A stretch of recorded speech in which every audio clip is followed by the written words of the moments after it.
you all for being here. I'm very glad the rain cleared up. I think this is probably our most well-attended artist talk this year, so kudos to you all for being here.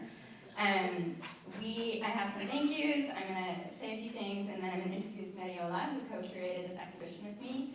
She's going to introduce the artist. They'll give a sort of 35-minute panel discussion. We drafted some exciting questions, and then we'll open it up for Q&A from you all. So our program, as you all well know, is supported by the Harold J. Miossi Trust. We couldn't do what we do without them, and so big thanks to the Miossi Trust. I'll say all my thank yous, and then we can clap all at once. But this show in particular had a special group of sponsors who donated money to bring these artists here and to develop programming that we've been doing all week. It's been a really busy week. We've had over 100 students in and out of the gallery participating in programming and workshops. We created a beautiful soul lace piece that you'll see in the gallery that was woven by our students. So it's very exciting that these donors supported this exhibition in particular. Their names are Barbara Bell, David Booker, Howard and Vicki Carroll, David Prochaska, the Corbino family, and Rosemary Talley. So big thanks to them. And I also have to thank my colleague Bo, who I don't think is here, but he is an awesome installer, and he did a lot for this show, and I think everyone's very grateful.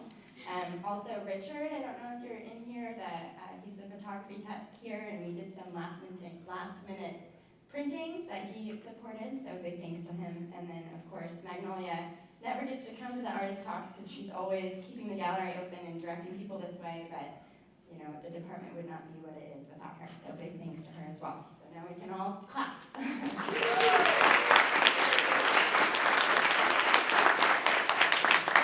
Wanted to point out a couple of things. We have a draft program of next year's schedule of exhibitions and artists. Please grab one there in the gallery if you have questions, you want to hear more. I think it's a good opportunity for you all to research in advance if you're interested in these artists' work. I'm always open to ideas for collaborative programming from the community, so if you have any ideas, please reach out. It's in the gallery. I also want to point out a smart friend of mine wrote this fantastic essay about the show. There are copies in the gallery, and we have over 100 copies in my office, and we're replenishing, so don't be shy about taking one home or taking one for a friend. I think it really helps contextualize this exhibit, so please take that home. It's here. I also want to say, right now it's where the wine's being poured, but we've gathered a pretty excellent selection of resources, books and texts from Puerto Rico and from contemporary art spaces in Puerto Rico. So throughout the run of the show, which ends on February 24th or 27th, please come into the gallery, use that space, engage the work. I feel like the more you engage those resources, the deeper the show will become for you. So I recommend doing that. I think I had, go ship.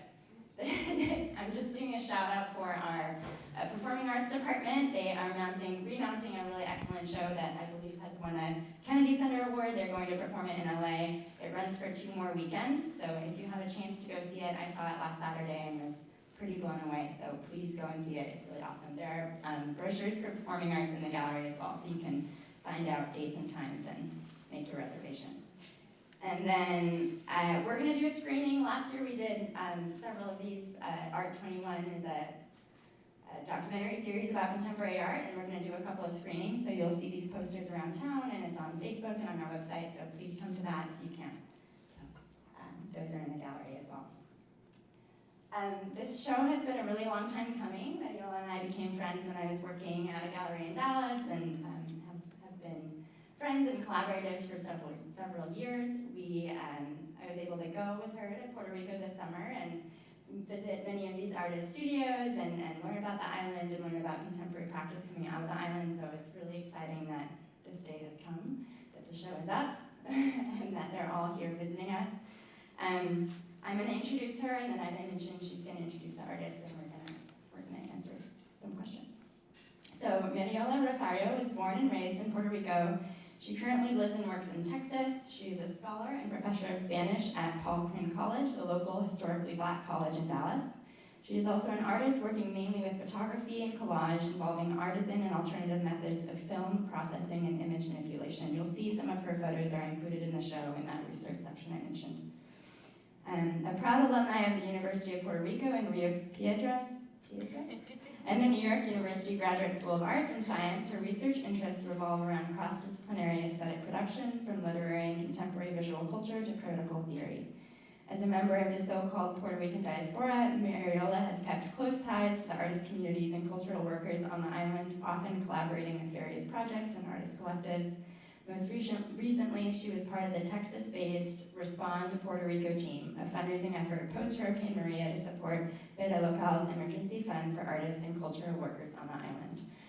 On that note, there is a list of organizations that are supporting long-term relief efforts in Puerto Rico that is in the gallery if you're interested. Please research them. So I will turn it to you. Thank you, Emma. Well, actually, I want the artists to present themselves, so if you could just say your name and where you're from, and maybe where you live. So I'm Juan Alberto Negroni, and I'm from Bayamón, Puerto Rico, currently living in Dallas, Texas.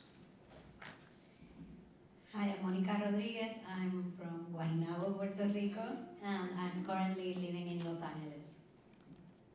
Hi, I am Saida Adriana Gobeo Balmaceda, and I'm also from Bayamón, Puerto Rico. And after many years of being abroad, I'm now living in Puerto Rico again. My name is Jorge Gonzalez. I live in San Juan, Puerto Rico.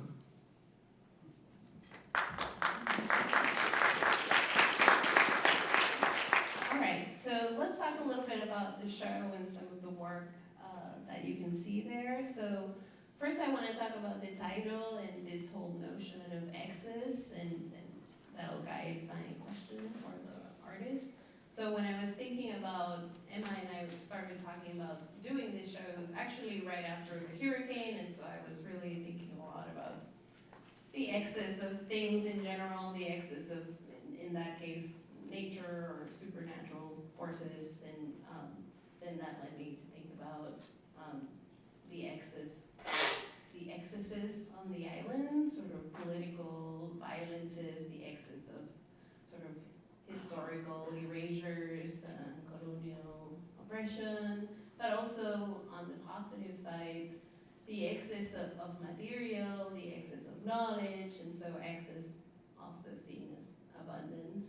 And so I wanted to kind of talk about both the negative connotation of the word excess and the positive connotation. So my question for the artist is, how do you consider the notion of excess in your work, and does it inform your practice, and how does that work for you? You want to take that one? You answer however you want. Well, okay, I'm gonna try. In my case, excess comes as a visual element in my work.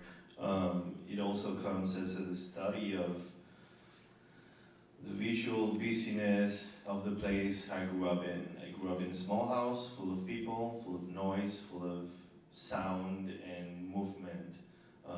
So when I went back to thinking about my childhood, so I would be able to understand myself and where I come from, I discovered that busyness and that visual weight that all my memories were charged with.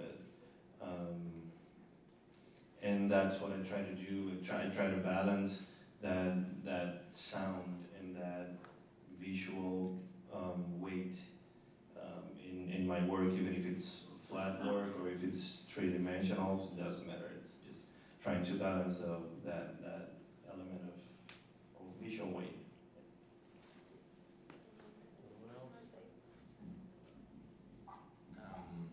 What comes to mind within my work and the relationship that we have, some of the artists in the show, as Saida and Saida Gobeo Balmaceda and Amara Figueroa, who's not here with us.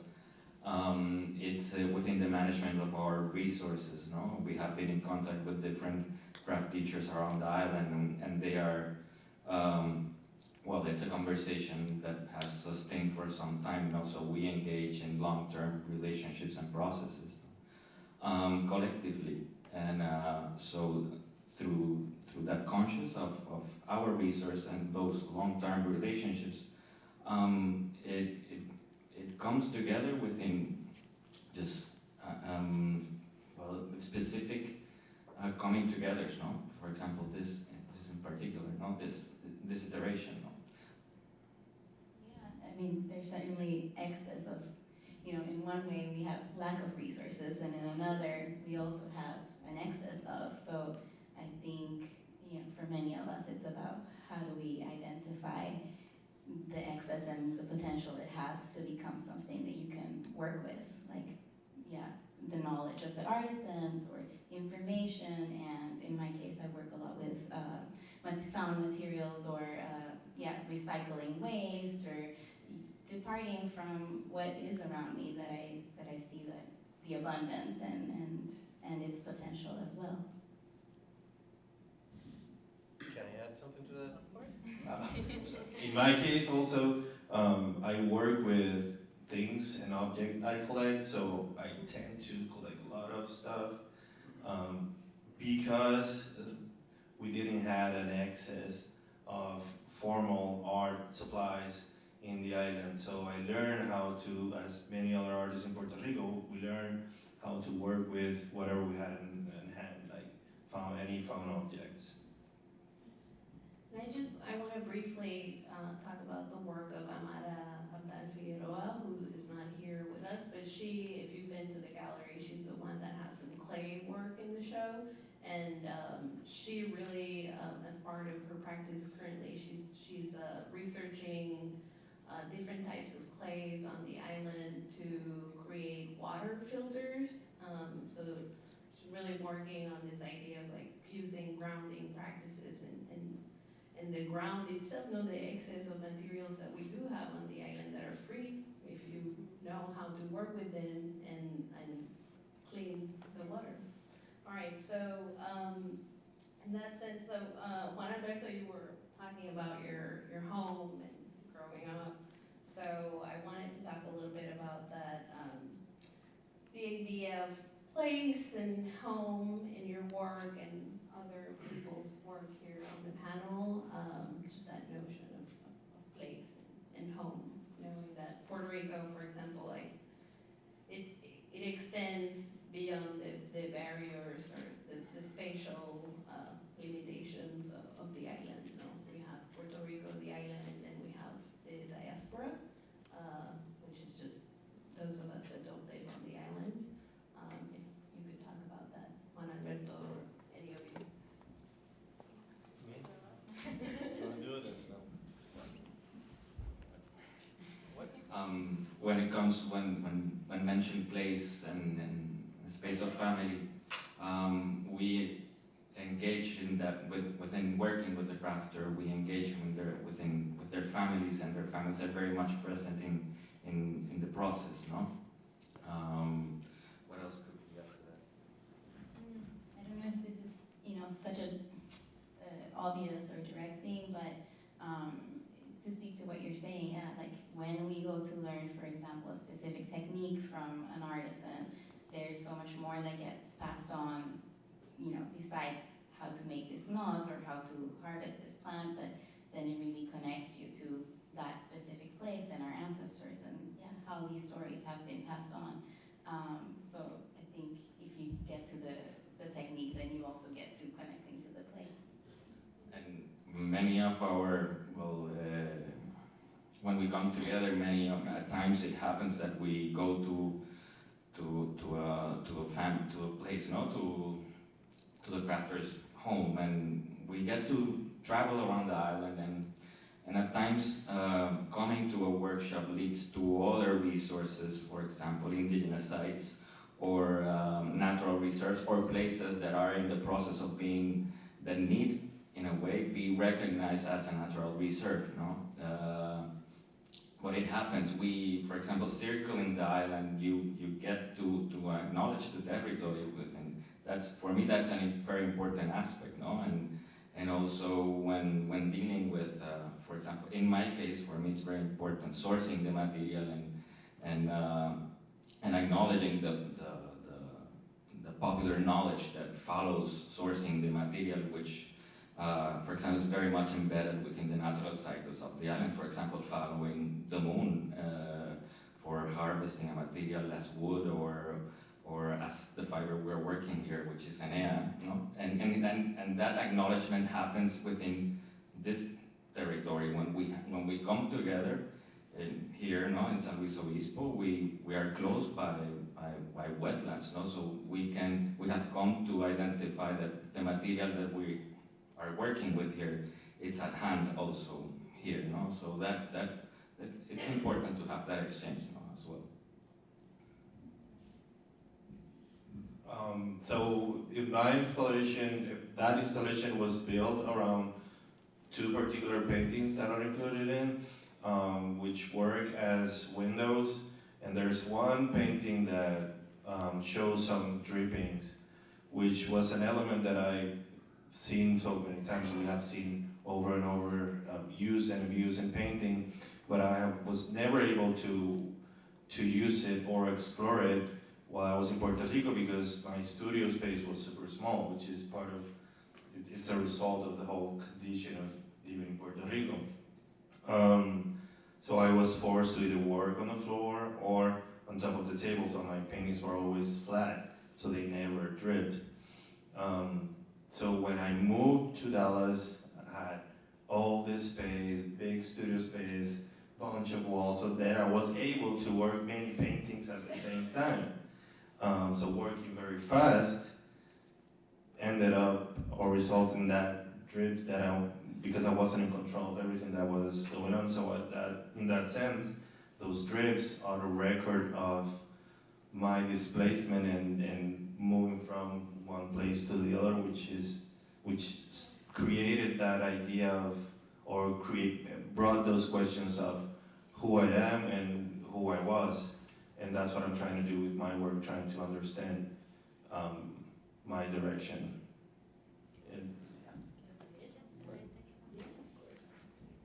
Well, that I think for me also, as living in the US and not being in Puerto Rico now for a while, like Puerto Rico is always the starting point for all the work I do, and like it's a way also to keep connected to the island and yeah, to think about where I come from, my identity, and my relationship not only to Puerto Rico but also being here in the US.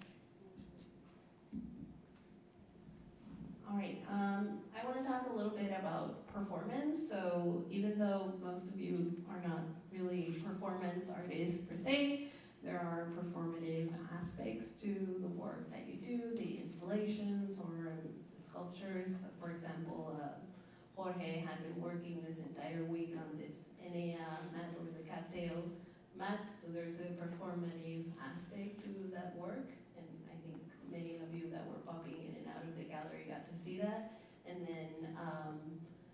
then we did this workshop with Saida, and well, all of us were part of it, but Saida was leading the weaving, and there was another performative aspect that included the audience. I hope that there's some of the people that participated in that workshop. I see some familiar faces. So anyway, just to talk about that, the performative aspect of the work that you do, and what do you think? What are your thoughts on that?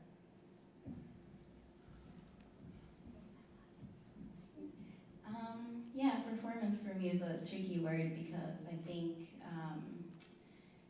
it takes me to think that it's a staged thing or a staged act. Rehearsed, and there was a nice phrase the other day that we were preparing for the collaborative action or the situation that we created. I've been doing some training with contemplative movement practices, and I was reading a book that there was a quote that said something like, "We're practicing, we're not performing," and I think that just tied in so well with what we were trying to do.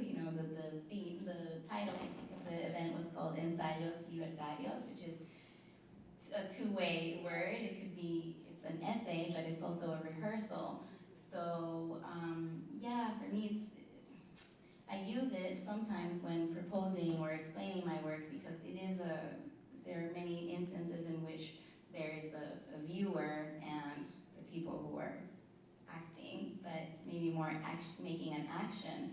And I'm very interested in that, in how we see ourselves from within and from the outside, and how we see each other. But also how do we approach that in a way that is more like a mirror, like seeing yourself in a mirror or something like that. Not, that's very organic and just being vulnerable too. About Saidi's process, I'm very interested that she acknowledges the healing process through the making, and yes, there's an embodiment of the process which I am conscious of also within the aspects that we come to develop collectively. So for me, the performative develops within that coming together collectively in thinking ways in which we can generate a learning space. And this is something that Monica and I have worked for some time now, and it has extended to Saidi's also process of work, which come together within two paths. For example, Monica has referred to how tobacco workers organize themselves in education through assigning a reader while they'll work manually. So to have that consciousness of a manual labor to the one that we engage to, that we are, for example, as you mentioned, that there are performative elements in embodying that knowledge. No? For me, that's very, very, very strong, very powerful also. That carries on those oral histories, traditions also, no? And a translation, no? Of those processes. But yes, within the performative, within the consideration of the pedagogical, no, space as well, no? And we have thought about the theater within this process, within this exhibition, symbolically also. And it happens to recognize the context in which we have come together, you know, having the possibility to walk into the theater, no, relate ourselves to a theater program. So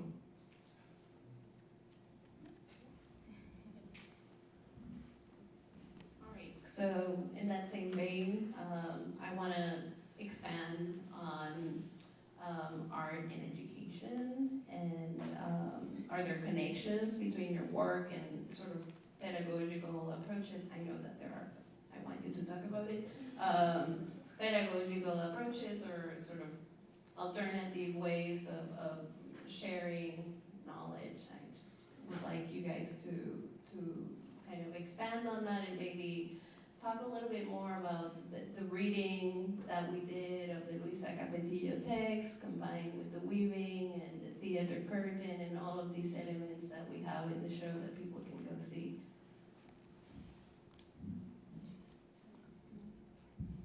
So, what Jorge said about Luisa Capetillo, who was an anarcho-feminist at the beginning of the 20th century, and she was a writer, and she was hired by tobacco factory workers to come and read to them while they were working, and that was like the way the working people in Puerto Rico educated themselves. So for us was very interesting, this idea of the action and the activity of doing manual labor, and also learning that type of labor, and then the listening to someone read to you also, and like how those two types of learnings kind of coincide, and then like what is generated by that, and also thinking about an alternative way of also sharing and acquiring knowledge. So I think that's kind of part of it. But it's interesting that for me, it's interesting that it related, that it went more in depth into Monica's interest of the origins of labor movement and anarchism, and how do those relate to the nationalist revolt, which is an element that's present here in the exhibition. So I'm grateful to have that extent through Monica's work, no, as well as Saida, no. And the theater play that we chose to read also in that text, there is a section that she talks about like how all human beings are a chain, So we thought it was like a very good like analogy or metaphor to what we were physically doing in the space, which was everyone was together, and if one shifted, the rest shifted, and that like we thought that like went really well.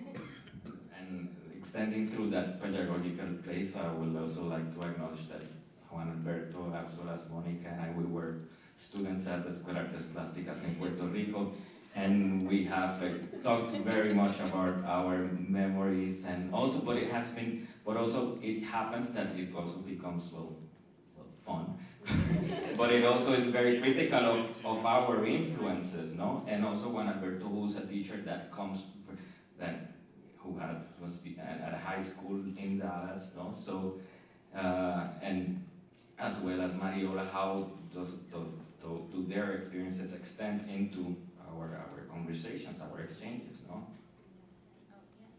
Oh, yeah. I mean, just to kind of highlight what you're saying, these spaces are absolutely places of learning, and yeah, with the soul lace making, for example, we were learning about Luisa Capetillo through the reading. The information is kind of getting, coming into our systems because we're speaking about it, but also because we're listening and we're making that space also for kind of slowing down and absorbing that information without maybe so many other things.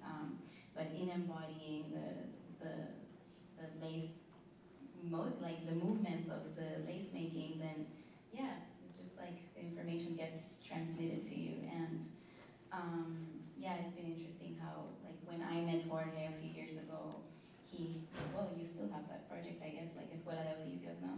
And he was interested in, or he is interested in learning from different artisans, and someone told me, hey, this guy, meet up with him, and I just showed up one day, and I had never met him before, and I went with him to meet an artisan who's to this day, like, our lace making teacher, and we call her, we have this very intimate relationship.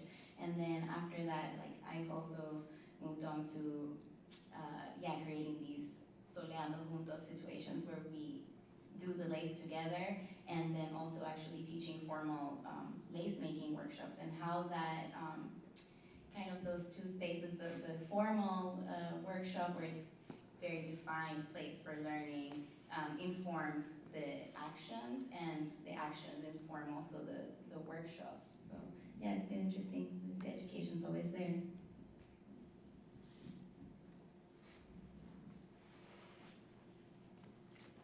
Okay, so I'm interested in talking a little bit about the research aspect of your work, whether it's the archival research, like in Monica's work, or reimagine sort of histories, and in your cases, maybe more like research on vernacular traditions and artisan methods. What is that process like for each of you, if you want to answer? It's fine. I think that in my case, the research comes as me practicing and trying to recreate moments and spaces from my past through very specific images. So talking a lot with my mother and family members and friends, and what we've been doing these past few days. That's my research, just creating this bubble of information and memories and anecdotes. And then when I work, I try to force myself to remember conversations and places I've been and so on. So it's kind of a different kind of research there, but that's the way my brain works. Yeah, my research is, my projects are very research-based. My process is usually going into an archive and looking at materials related to a specific historical event that I'm interested in researching and kind of relearning, and then kind of digging through the archive and taking material that I think is interesting to me, and then using it as my source material to then recreate the different objects to kind of then think about and talk about that history in a kind of new way.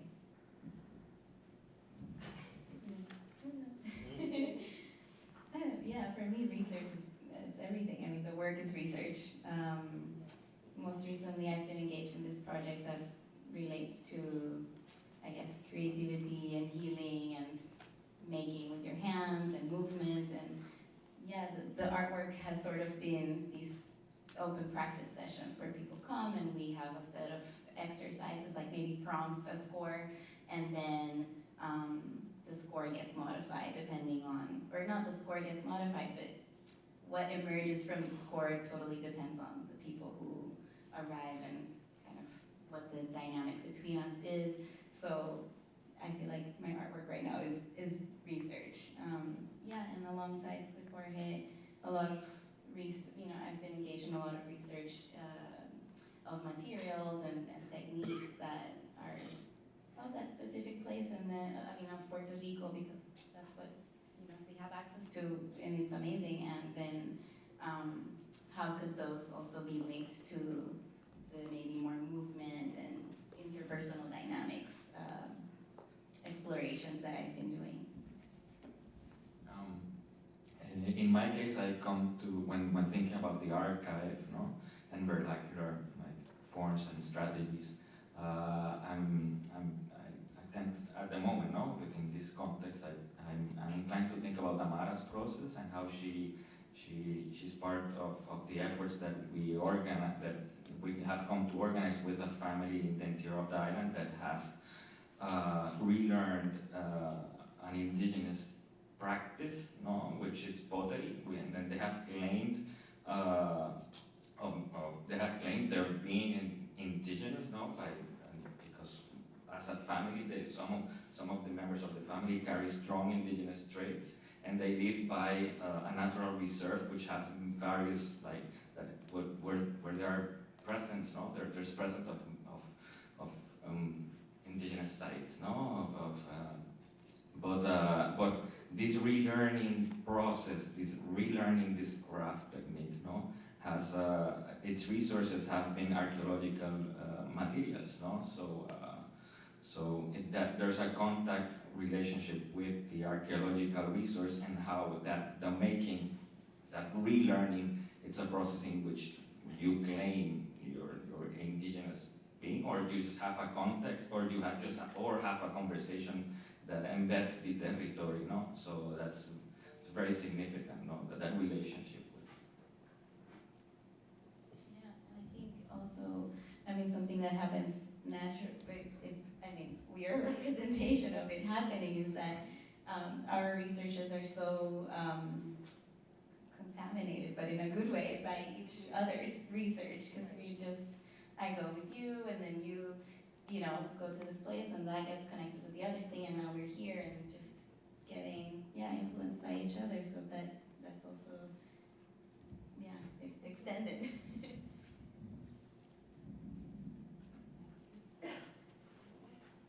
I just wanted to say that the family that Jorge was just talking about, the Cheveres family that live in the mountain region of Morovis in Puerto Rico, some of the pictures that you see up here, not right now, but of the pottery work, those are some examples of what he was talking about.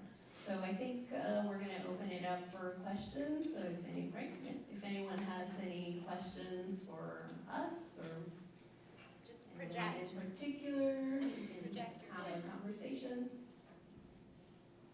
Julie? Could you talk a little bit about the impact of Hurricane Maria on art making? I get the sense that some things were disrupted, but then maybe other things were revealed, and I'd be interested in hearing your thoughts. Does anyone want to take this question? I was not on the island when this happened, so I think maybe Jorge or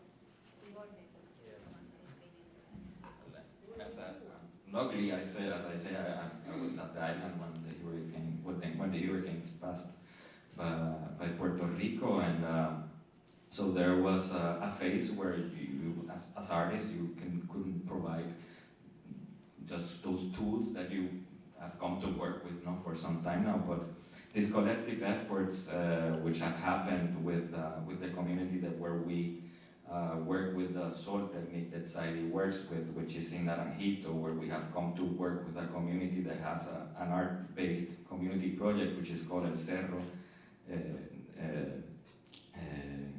who has been led by Chen Rosado Seijo, artist from Puerto Rico.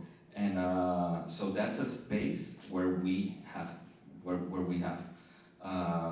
organized a space, a learning space, a coming together like space, no?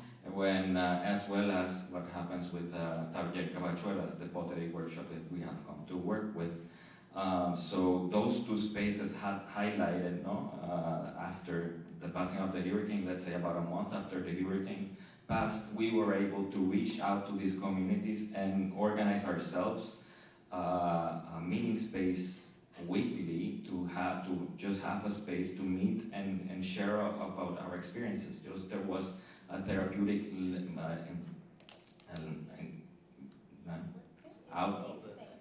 that's a safe space. That's a good way of putting it together. And since, for example, what happened in the Naranjito, that our community center was majorly affected, we had, well, as an alternative, we had the refuge, no, the hurricane shelter, which was a school, no, close by. So then we were open to another community, a broader community of many different necessities, but we, for example, provided our time.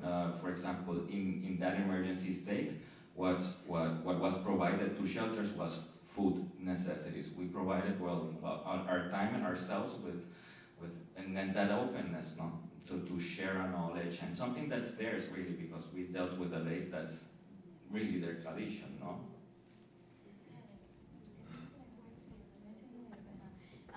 Yeah, I wasn't in the island when the hurricane hit, but I came maybe like a month later, and I was about to start doing this residency at a place called Beta Local, which I think maybe we mentioned before, but you can read more about in Mariola's essay.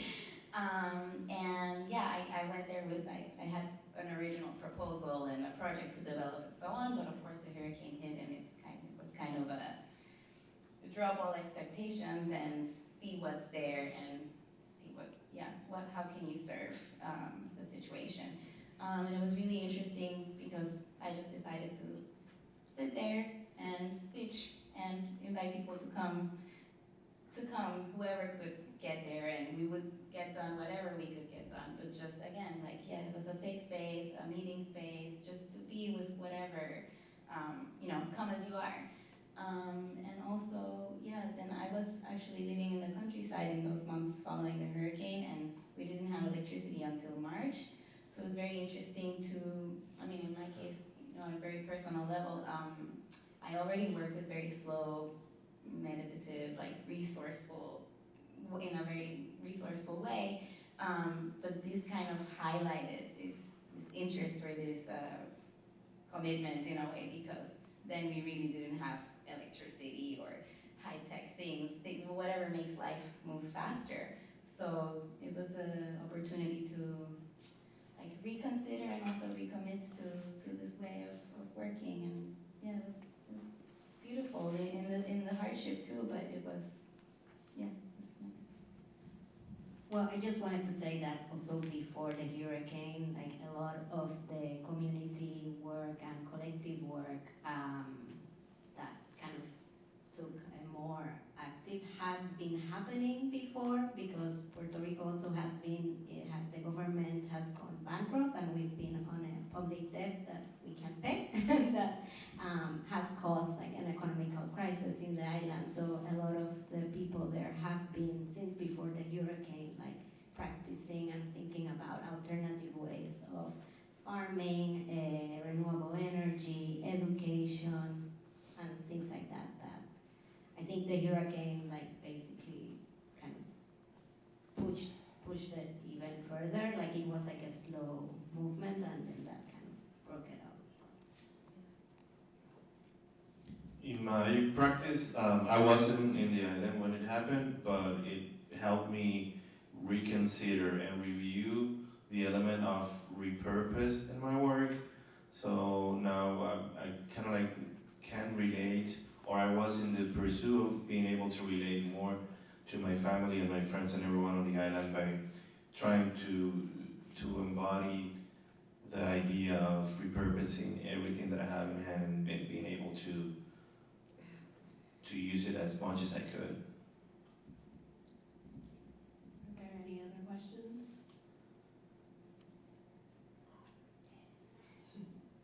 Oh, I was interested in having you talk to us about your individual art practice or community art practices and how they connect or diverge from Puerto Rican diaspora in the United States, and maybe even the perceptions of Puerto Rico by Americans. Yeah. And you have 5 minutes. I can start with that, yeah. Well, I moved from Puerto Rico to Dallas 4 years ago, so the first thing I thought I needed to do was to explain myself. So I kind of like used the folkloric ideas of an islander, you know, what people may have thought of as an islander in the United States. So I kind of like explore and exploded in color and try to went overboard with that folkloric idea of the person that comes from an island wearing flip-flops and being colorful and singing and dancing, like, you know. It's not true. We do it every now and then, but not all the time. So 95% of the time. So and then again, I kind of like went around trying to rediscover and bring up those notions of what it means to be a Puerto Rican and then what it means to be a Puerto Rican somewhere else.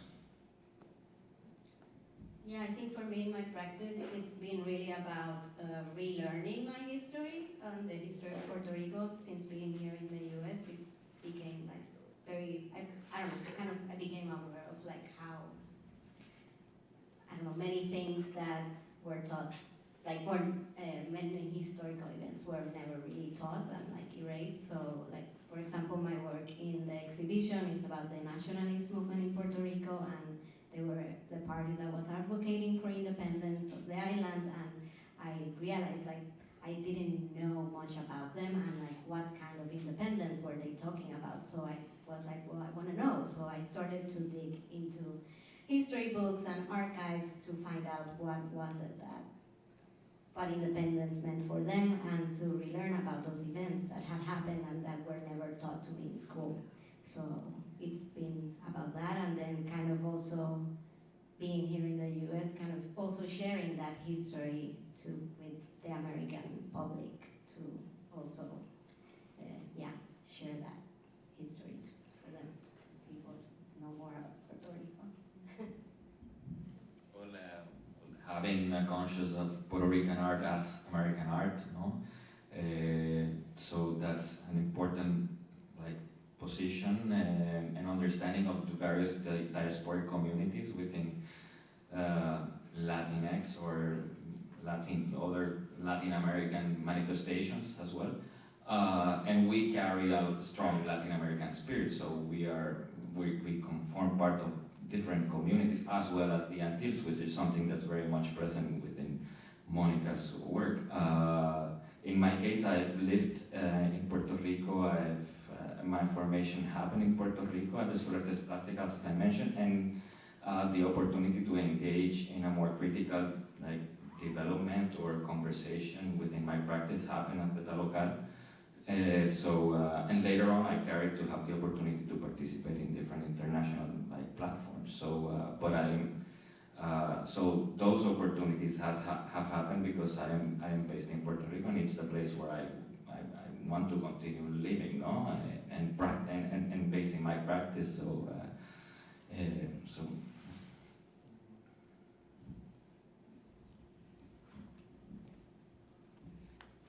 we have another question? Do we have time? Yes. Could you speak about the images? Yes. So I can talk a little bit about that. So there's a little bit of everything. Some of the images you will find in the essay, and then these images that are up there right now are actually of Cuesta College. And so if if you work or study here, you might recognize some of these spaces. That's obvious, that's in Puerto Rico. This is in Old San Juan, our cemetery. And anyway, so the images of Cuesta College actually came up kind of organically this week as we talked about the exhibition and collaborating and kind of installing each other's work and talking to each other about our practices. And so those photos came about because of the curtain that you see in the show, the beautiful lace space curtain. And this curtain was made by Jorge and a group of collaborators, including Saida, I believe, right? Yes. And so it was initially conceived as a theater curtain, but it has never really been a theater curtain. And so we wanted to talk and sort of think about the idea of taking the curtain that's meant to be in a theater, or in this case meant to be in a gallery, and put it in a classroom, or put it in a workshop, or put it outside. And so just challenge those notions of education spaces being these stagnant spaces, or even art spaces, you know, the art gallery being a space where, the only space where art can be, or a museum. So that's kind of what we were thinking about with those photos. So we went around campus and we disrupted some of the classrooms, and we were just like, we imagined what the curtain would be like in those spaces, and also having programming around that, kind of like what we did in the gallery, you know, like reading a text around the curtain and thinking about art, but also thinking about the workers and, you know, the processes and the materials that go into. So that's what I have to say about those pictures. And this is actually related to what Jorge was talking about, Taller Cabachuelas, which is the place where this family lives in the mountains of Puerto Rico, and they practice these ancestral techniques of pottery making. And actually, I took these pictures one time. I went to Taller Cabachuela to see Jorge and see this community of collaborators that he has really managed to connect. It's pretty incredible. Yes. So, and then there's other pictures of Puerto Rico and the artist's work. This is the book that we read during the workshop, the weaving workshop. It's the work of Luisa Capetillo, the anarcho-feminist that we all love.